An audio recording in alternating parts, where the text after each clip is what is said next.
should start recording into the cloud. All right, let me look up here and get the PowerPoint started. That's really what they're worried about. They're not worried about looking at me, so. All right, so we are going to go through PowerPoints really quickly. We're not going to spend a ton of time on them. These interviewing techniques should be, for the most part, common sense. They are things like, don't yell at your interviewer, show up on time. That kind of thing, right? Bring them food if they're hungry, because they don't get to eat lunch on Monday or Wednesday. They don't bring me lunch. Very rude. All right, so preparing for an interview. What is an employment interview? It's a formal conversation, right? They're evaluating your qualifications. They are trying to see if they think you're the best person to fit that role, and you are trying to sell yourself as the best person to fit that role, right? You are a salesman in this interview. You are selling yourself, not in the biblical way. You are just selling your skill set to them, right? So you want to be prepared to do that, and you want to look like you're prepared to do that. If you're stumbling and fumbling around and not able to create words good with mouth, that is not going to help you in your interview, right? So you want to prepare for this, okay? And that begins by practicing, okay? You got to practice, and you got to memorize what we call your elevator speech. We didn't do these this year because I got some feedback, and now I've gotten conflicting feedback again on elevator speeches, where I had some employers telling me, we don't care about that, it's not an important thing. And now I'm having employers telling me, oh yeah, no, we would like them to know how to do this. So next semester, it looks like it'll be thrown back into the mix, but you guys don't have to worry about that. So what is an elevator speech? Does anybody really kind of, just a quick idea? I think Caitlin talked about this while she was in here the other day.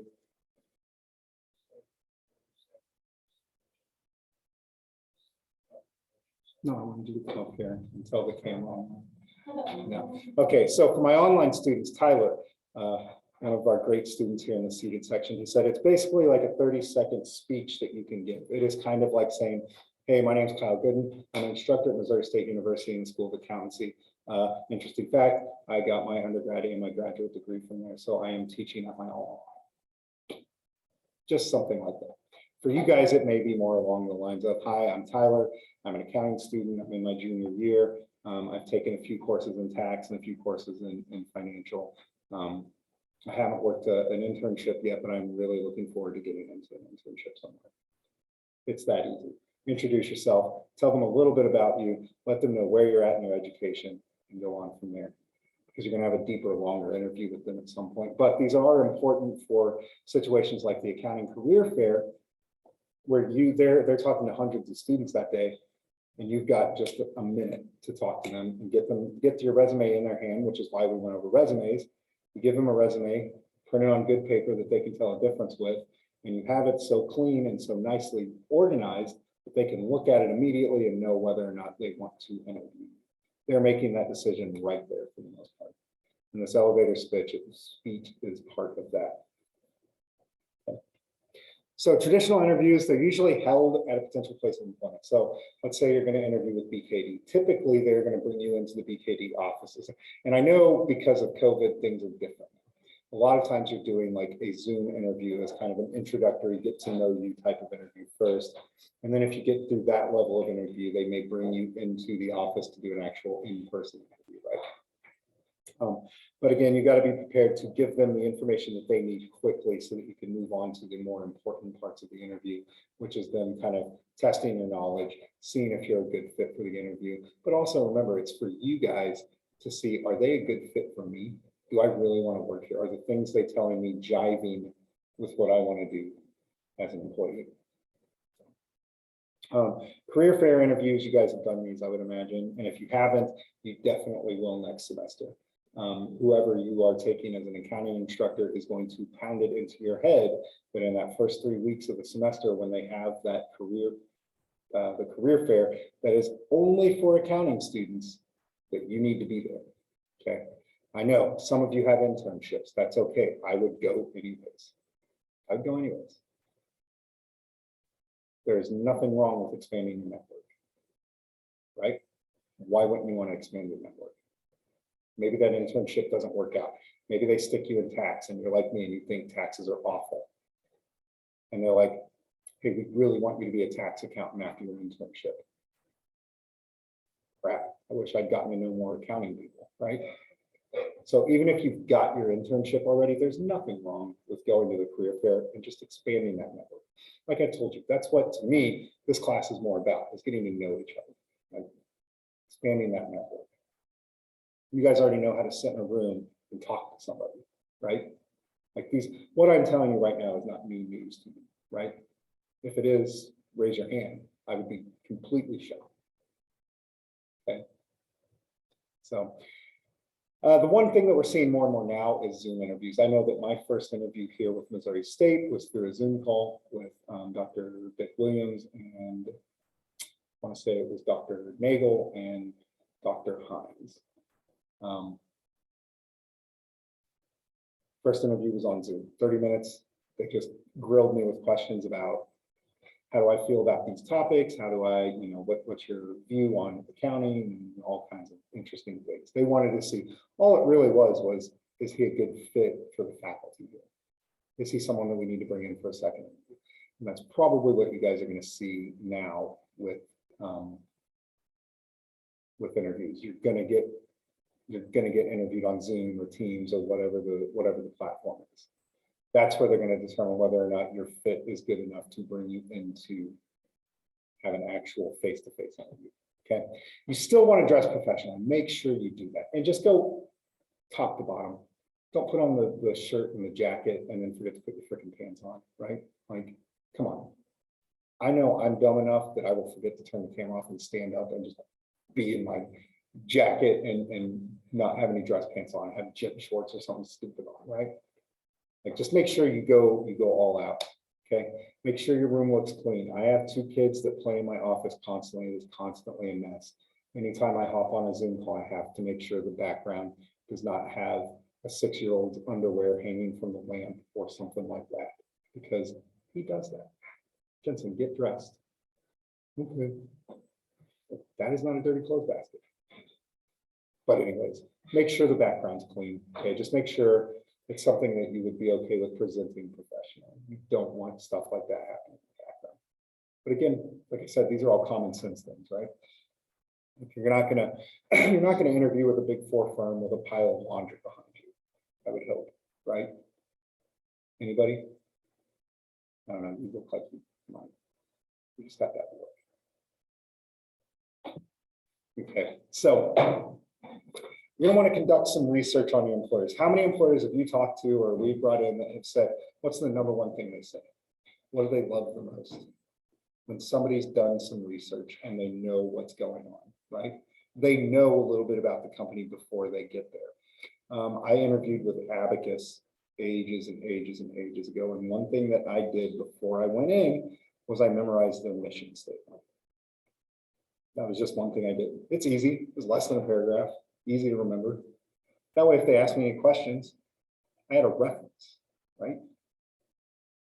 If they asked me any questions that were culture related, I could gear my answers towards their mission statement, right? Why wouldn't you want to do that? Why wouldn't you take that 10 minutes to set yourself apart from somebody? Okay, so that's just, look at awards that they've won, maybe at the corporate level or even at the local level. Look at the kind of outreach and community work that they do, right? Look at some of the fun things they do internally for their employees. Oh, I really, I was looking, I really liked your vacation structure. I liked how your hours are flexible after busy season. Look for that kind of thing, right? Just showing them that you care enough to actually look these things up is going to go a long way, because believe me, you would not believe the number of people who, even though they've all came through this room and taken this class, do not bother to look up anything about the company, right? So just taking those extra few minutes to Google something. I mean, you guys Google stuff all the time, right? Constantly Googling stuff. Why not Google that company, find out a little bit about them, okay? You definitely want to ask job-related questions. You're going to ask what kind of duties you have. Sometimes, and I would imagine the bigger firms are better about this, but sometimes you will get very stock job descriptions. You want to get more specific details about what your job entails, okay? So don't be afraid to ask those questions. That is part of making sure that that company is a good fit for you too. I mean, would you take the job if you had known that you were going to be carrying 125-pound boxes of paper across the hallway every day to file? Maybe not. You know, so ask those kinds of questions. You want to ask questions about salaries and benefits. All right. Don't turn a job down just because it's a lower salary than another job. Consider those benefits. That is something that I have seen young people do not take into consideration, the total benefits package, right? Question those. I know at the state auditor's office, my salary was lower than what it would have been at a public firm. But you know what?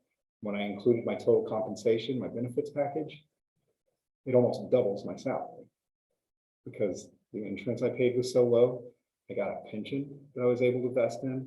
I got the government version of 401k, right? I mean, even just insurance. I went from paying almost $600 a month for myself and one kid to at the auditor's office, I paid $90 a month for myself, 2 kids, and my wife. My salary was about 20% lower than it was where I came from. But do you think that extra $500 a month probably should have been factoring into that? And the fact that anytime I traveled anywhere, I got paid for that. That wasn't part of my base salary. That was just an expense that I got. So you got to ask those questions. Okay, make sure you're asking those questions. Come with your own questions to ask as well. That's one thing I'll tell you. One question I always like to ask in an interview is what would, after a year, what would it look like for this job to be successful? What am I doing in a year if I'm successful in this position? That kind of question, because that stops them. They're not used to answering that kind of question. They've actually got to think about it. They know that kind of guy. I don't want to say have you guys over a barrel, but they know you guys are so excited to take these positions that they're not, a lot of times they're not prepping to answer these kind of questions. And so when you do ask those questions, you can kind of get a peek behind a curtain of what that culture is actually like, okay? Because they're going to give you a lot of answers about this is our culture, this is our culture, this is our culture, this is what we do here. But what they tell you is not always exactly what's happening. So if you can ask questions, not to necessarily stump them, but questions where they've got to stop and think too, that helps you make a determination on whether or not it's something you want to work, right? So, you want to be able to anticipate questions. That's something we're doing with this right here. We'll do this Wednesday. I've given you guys 15 questions that are pretty common questions that get asked during interview processes. So if you have an idea of what they're going to ask you, you can anticipate those and you don't have to stop and go, you know, that's a good question. You don't want to do that. You want to be able to just fire off answers pretty quickly. Okay. You want to be knowledgeable about the industry, the trends, current events, things like that. Those will come up during interviews. I know when I interviewed at the state auditor's office, my second interview, I was not expecting what happened, which was they brought me a laptop and they said, we need you to complete this Excel project. We need you, and then they brought me a sheet of paper and they said, we need you to answer these 10 questions. And then they brought me a blank graph and a graph with no labels or axes on it. So we need you to tell us what you see when you look at this graph. You have 20 minutes to do this. Let us know when you're done. I was not anticipating that. To say that I was a bit nervous would be an understatement. Now I got it all done, but it was scary. So, you want to, before your interview, you want to confirm the appointment. You want to make sure you know what time you need to be there and where you need to be, right? You don't want to show up late. That would be not good, especially where you guys are at in your careers. Part of the reason they hire you for an internship and they don't hire guys like me for internships is because they know I can be somewhere at 7:30 or 8 in the morning, ready to go. I've done it for years. But Tyler, can you reliably be somewhere at 7 o'clock in the morning every morning ready to go? They don't know that yet. That's part of the reason they do these internships, right? So make sure you're on time. If you have to get directions, get directions. When I interviewed at the state auditors, I had to go to Jeff City. I hadn't been to Jeff City since I was a kid, which meant I had never driven in Jeff City. Now I got there and I realized it's basically Flintstone and that's it. But I still got directions. Well, now it's easy to get directions. I can just type the address on the phone and it takes you there. But make sure you've got directions to get there. Take items, take the things you're going to need to your interview, right? You're going to want to take pens. I would recommend for all of you to go to the bookstore and just buy, I don't have mine with me, but just buy what we call portfolio. You guys know what I'm talking about? They're black leather portfolios. They just open and close, right? And they hold a pen and they'll hold a legal pad and all that stuff. Like 20 bucks at the bookstore, go buy one. Take that to interviews with you. It looks professional. It looks like you're prepared to take notes and ask questions. Go buy one. $20 is worth the investment in the future, right? You want to bring copies of your resume. A lot of times what I've noticed now though is they don't even really need it. They've already printed a copy out. They've already seen it at the career fair. You've already, if you're like me, I basically would just drop my resume off at places. So they've already got copies of your resume, right? But it's still a good idea to keep them just in case the person interviewing you does not have a copy. I can think of one instance where it was good that I brought my resume. The last position I held at Mercy, the director that interviewed me did not bring a copy of my resume and kept fumbling around with questions to ask me. And so I basically handed him a copy of my resume. I was like, I don't know if this helps you or not, but here we go. That should have warned me that that was probably not the department for me, but what can you do? You're going to want to write down a list of questions. If the first page in your Padfolio or your portfolio has questions on it written down already, they know that you have done more than just get dressed that morning and come for the interview. Like you've prepared for this interview. You are ready for this interview. Okay, get a good night's sleep. It's impossible if you have children, but try. These are just the different types of interviews like we talked about. I'm not going to go over each one of these. Typically what you're going to see is you're going to have a multi-step process. You have one interview where they're just feeling you out. I always call it kind of get to know you interview, right? They're going to ask you very basic personal questions. Hey, what have you done? What do you like to do?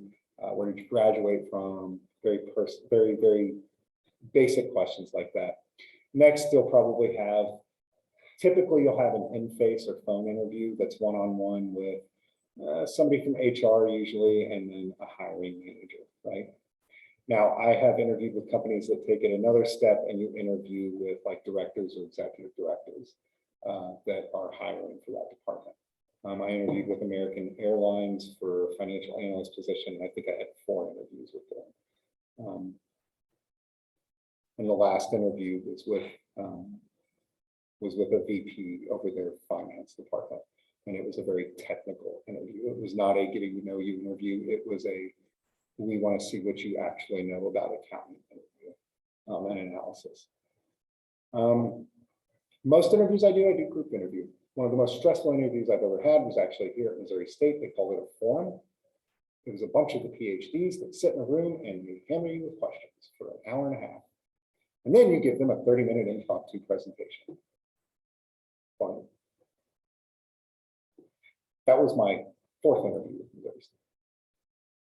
Missouri State was the most intense interviewing process I've ever done in my life. It was insane. And then they open it up to a second forum, which is just big wigs from around the community that want to ask you questions. Fun. So you'll do group interviews. I would imagine it is also one of those that they call stress interview. They want to see how you handle being put in high pressure situations like that, right? Do you freak out and do you sweat through your shirt? Yes, I do. But did I answer the questions? I did. Well enough, they hired me apparently, right? So I kind of group those in together, right? Those stress interviews, those behavior interviews, situational interviews, informational interviews. Those are all kind of one and the same to me. Like they just want to see how you react. They want to see how you handle certain situations. The state auditor's office, I told you I did that interview where I had to do an Excel project. I answered 10 logic questions and I had to interpret a graph that didn't have information on it, right? What do you think they were trying to do? Like, I had a master's degree. They know I can use Excel. They know I can answer simple logic questions. Why do you think that room that they put me in was 90 degrees while I'm in a suit with no fan or AC in that room? And they give me 20 minutes to complete a set of projects that's it's pretty difficult to complete in 20 minutes. I think they were trying to see what I knew. No, they'd already decided at that point I knew what I was talking about. They want to see how do you react when you are in an uncomfortable situation. The way I reacted was, took my suit jacket off, I got paper towels and started wiping off my bald, sweaty head and tried to answer the questions because I looked like an idiot by the time that was. I was like, oh God, it was horrible. That was the worst interview experience I ever had. Like, they came back in the room and it was the HR director, a manager, and two managers, and I could just tell they were like laughing at me inside because I'm just like sweaty and like, oh, it was gross. It was gross, you know, embarrassing. But apparently not embarrassing enough or gross enough for them not to hire me because I got the job offer the next day. So. But these are just different kind of interviews you can get. Pretty standard questions. You're going to get the same list of questions a lot during interviews. They may have some weird ones to try and throw you off. They may, you know, like the surprise questions. What's the last book you read? What's the last book you read? Yeah. Bewilderment. Bewilderment. Okay, what was it about? It was about this dad and his son, and he lost his wife, and they go into the woods. Nonfiction, I'm guessing. Fiction. What? Oh my God. You shocked me. You shocked me. They have talked me into reading some nonfiction this last year, which has been a great experience. I've read some really good books that they recommended. But anyways, they'll ask you questions like that. That's kind of see your personality. What kind of books are you reading? If you're me, it's typically sci-fi and fantasy, right? I like to read about dragons and wizards. Who cares? It's awesome. I'm actually reading Dune right now. Never read it before. Super good, actually. Really good. But anyways, they'll ask you surprise questions like that. They just want to see your personality. And that's one of the tips that we have for you guys is be yourself. Okay? Just be yourself. They don't want to see the fake Kyle that comes in and answers all the questions right and is all uptight and boring. When in reality, that's not really who I am. I try to be fairly relaxed. I try to be fairly chill about most things. I try to tell jokes so they hit better with older people. You guys don't think I'm so funny, but that's okay. But they want to see that. They want to see what kind of personality is he bringing into our culture, because they do have a culture and they've established that culture and they want to keep that culture. They don't want to bring somebody in that's a downer all the time, that just sits there and talks about how much they hate their job, and then they get other people to talk about how much they hate their job. They don't want to bring toxic people into their environment, right? So they may ask you questions like, why did you leave your last employer? Things like that, because they're going to get that visceral reaction from you of, like, if you had asked me a month after I left Mercy or after I got let go from Mercy, oh, that would have been, nobody would have hired me because I did not have nice things to say about Mercy at that point, right? Now you ask me, completely different perspective, right? A completely different perspective. So they're going to ask you questions like that. They want to see who you are, and it's okay to be who you are, right? I don't know that we need to go over from the recruiter's perspective. We've seen this a couple of different times this semester. Caitlin Rodabaugh has talked about it. Katie Foltz talked about it with you guys, but they're really there to check you out, right? You're selling them yourselves to them. They're checking you out. They're going to go back and tell the people that are actually hiring, all the hiring managers in that department. They're going to go back with a list of people that they think are good fits for the company, right? One thing I will say is just try to exude positivity. Okay. You don't want to go in with if they ask you why you chose accounting, you don't want to just tell them, oh, because I think I can get a job. Right? That's not a good attitude to have. Say, oh, well, I'm just really passionate about this certain thing. Like I've told you guys before, find what you're passionate about in accounting. It's okay if they're hiring you for a tax internship. They kind of expect that you maybe aren't going to end up doing taxes your whole life, right? So it's okay to tell them, well, I'm really passionate about sports accounting. Right?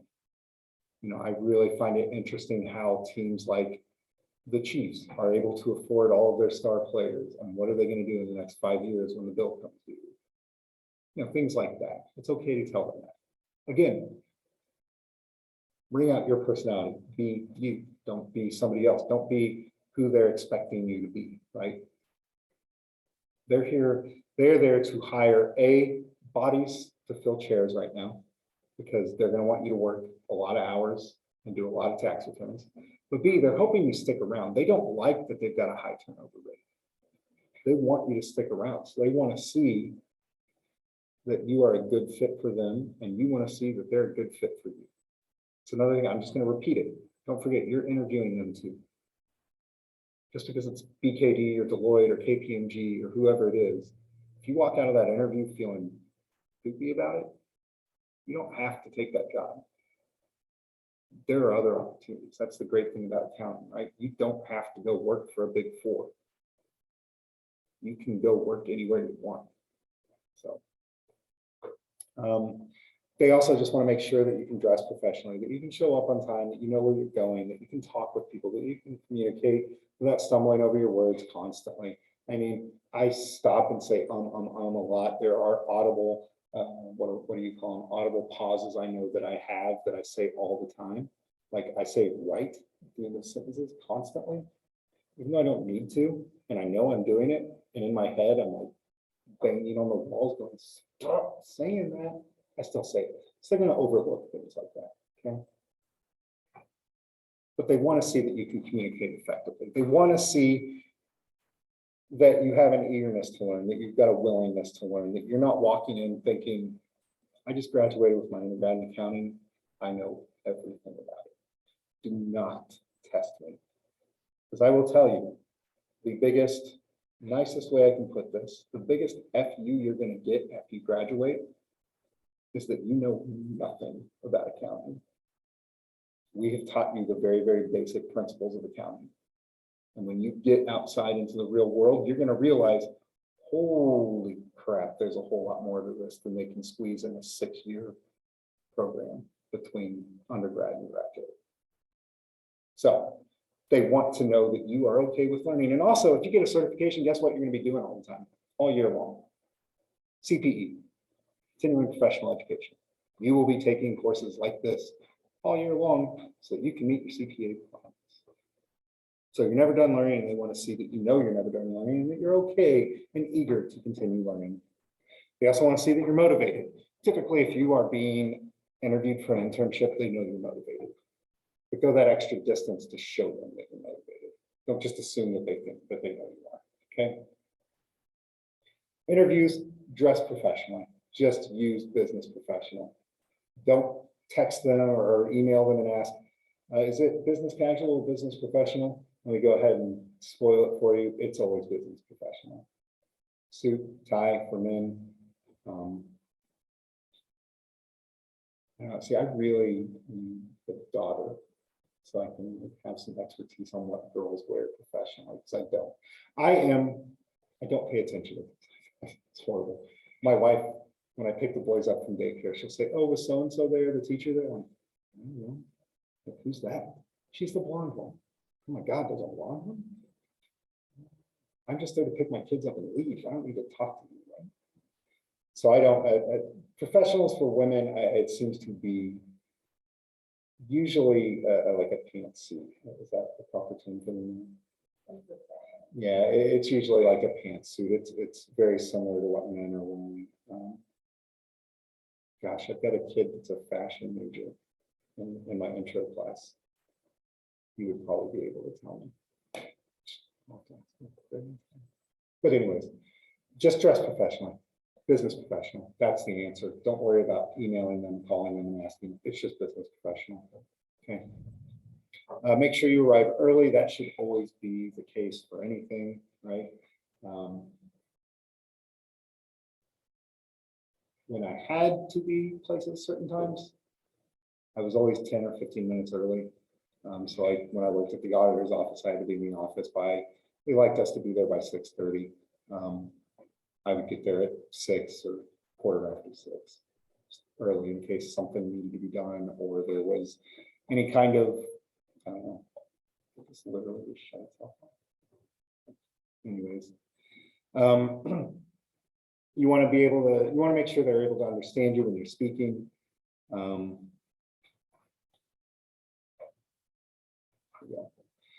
Turn your cell phone off, guys. Like, that's a big thing. I know in classes it's not such a big deal anymore. When I was a student, it was a big deal. They were like really freaked out about cell phones, but now I know kind of everybody's got them on them. Just make sure they're turned off. I was given an exam in my 201 class a couple weeks ago, and somebody's phone just literally kept ringing. Somebody was trying to get a hold of it, and it would stop ringing, and then 10 seconds later, it would start ringing again. And nobody would admit to who it was. And I was like, I literally stopped the exam, and I said, whoever it is, turn it off. So make sure you turn your cell phone off. It's rude to constantly be checking your cell phone when you are trying to discuss things with people. This goes with the dress in a business-like way, check your appearance. I typically have my wife check my appearance. I'm no good at these kinds of things. Clearly, if my wife leaves the house before I do, that's the days where I come in looking like a toddler dressed me. So demonstrate your self-confidence. Again, this just ties back to be yourself, right? Like, be yourself. That's what they want to see, okay? Try to relax. I know it can be very nerve-wracking. Like I said, those situations where they're testing you, how are you going to react to these situations or to that situation? It's hard to do. I understand that, but you've got to try and be relaxed. Handshakes now are a little weird. Sometimes you got to check, make sure people are okay with touching you, right? It used to be that like you would learn how to give an appropriate handshake. Like for men, it was like you don't want to squeeze so hard you're breaking their hands, but you also don't want to like be so soft about it that they're like, okay, that's a weird, creepy handshake, you know. And for women, it was the same way. I know it was you needed to have a firm handshake, but not so firm that you're like cracking knuckles, right? I was taught very early how to give an appropriate professional handshake, and I still run into people that try to use it as like an intimidation thing, where they'll really gobble you up and try to squeeze, and it's like, yeah, say, hey, what's up, man? So if anybody's got questions about that, I can show you. It's fine. I don't mind walking with you.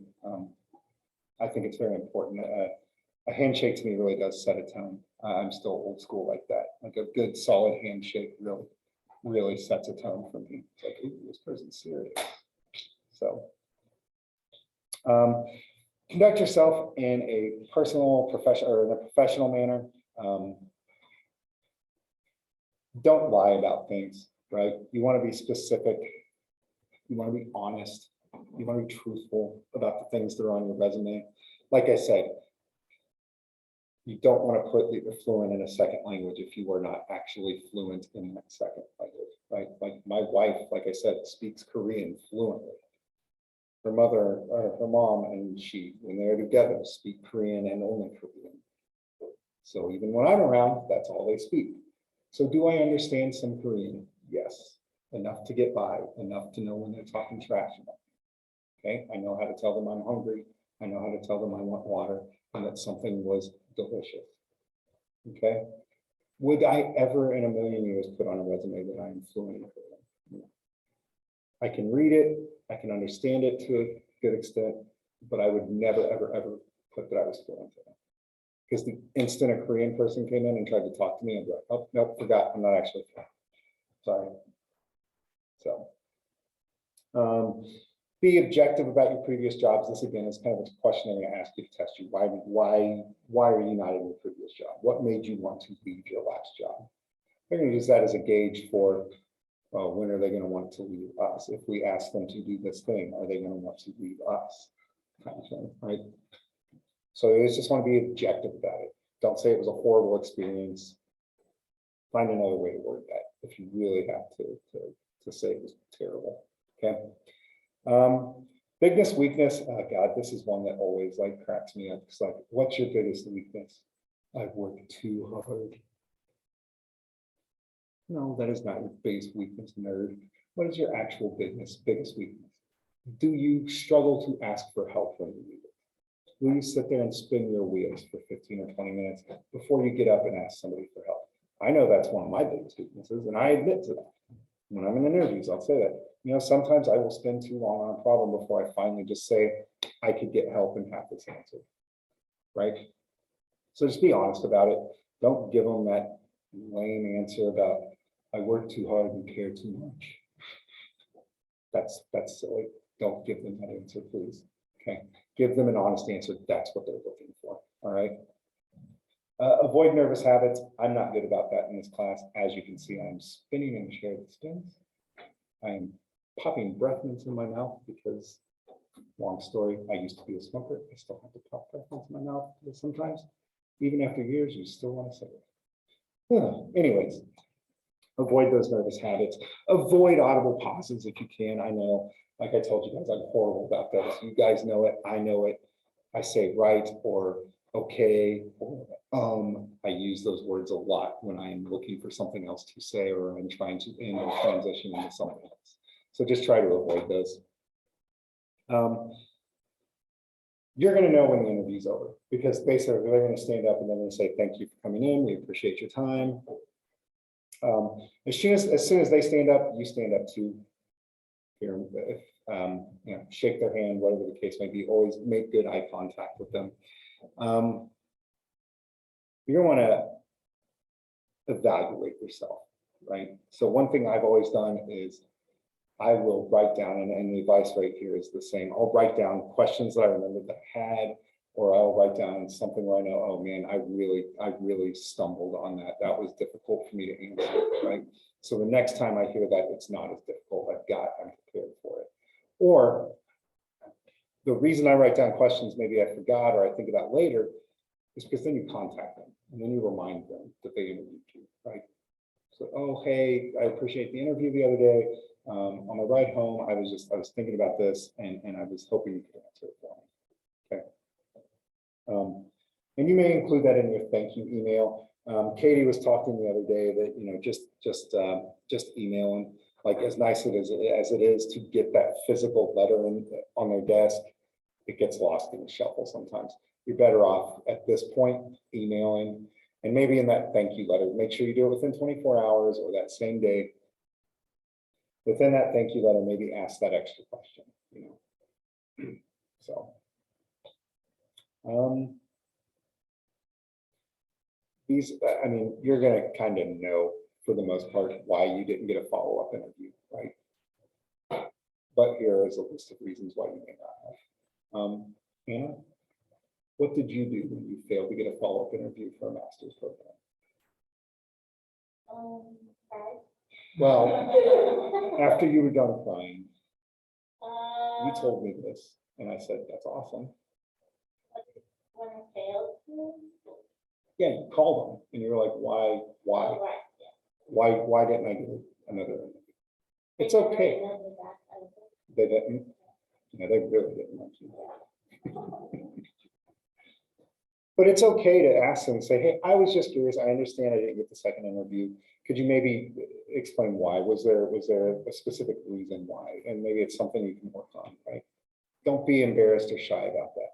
I got to tell you, you guys will have to get over the giving a crap about things like that portion of your life, okay? You're gonna have to get over the whole, oh man, it's real embarrassing to send an email like that, or don't worry about it. You're looking out for you at this point, right? So go ahead and email them that. But this is just a list of reasons. If anybody wants it, I can send this slide to you later, but they're pretty obvious reasons, right? You're going to want to, as you're sitting in an interview, take notes. So jot down their names, jot down any contact information you get, kind of summarize how the interview went with you. This is how you can send the follow-up letter to the right people.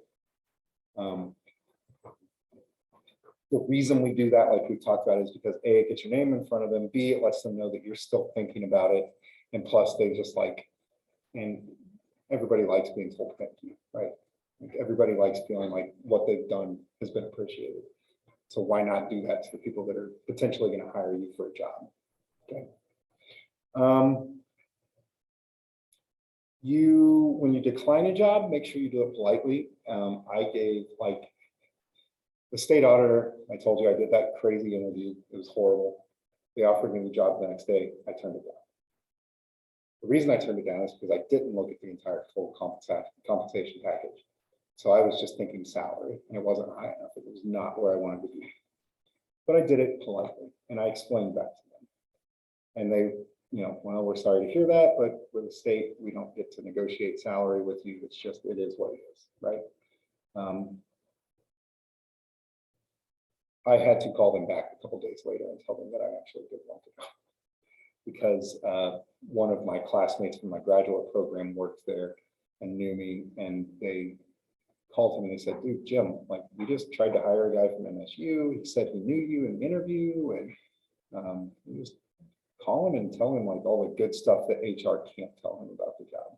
And so that's when he explained to me, dude, we get like an extra almost $2,000 a month for expenses, and your insurance is cheaper. And it's like, in the end, your salary almost doubles basically from what it actually says it is. And I was like, oh shit, well, that's way better. That's what I was expecting. So I called back and took the job. Thankfully they had saved it for me. So I was very appreciative of that. But try not to reject the job. I know it gets difficult, especially when you're interviewing for a bunch of internships, right? And you get the one that you want, or the one that you think you want, and you accept it, and then another one comes along and it's like, oh man, maybe that was the one I really wanted. I know it gets difficult, but try to really think about which one you're accepting. Like Katie told you guys, they're not really going to expect you guys to answer immediately. If you ask them for a little time to consider it, they'll probably give you that time. If you are being offered the position, it means they really want you. They're going to work with you. Okay. There was a little bit to go over about meal etiquette. We can talk about that Wednesday because the activity won't take up the whole hour. But we'll continue this conversation Wednesday. We'll share some stories and all that kinds of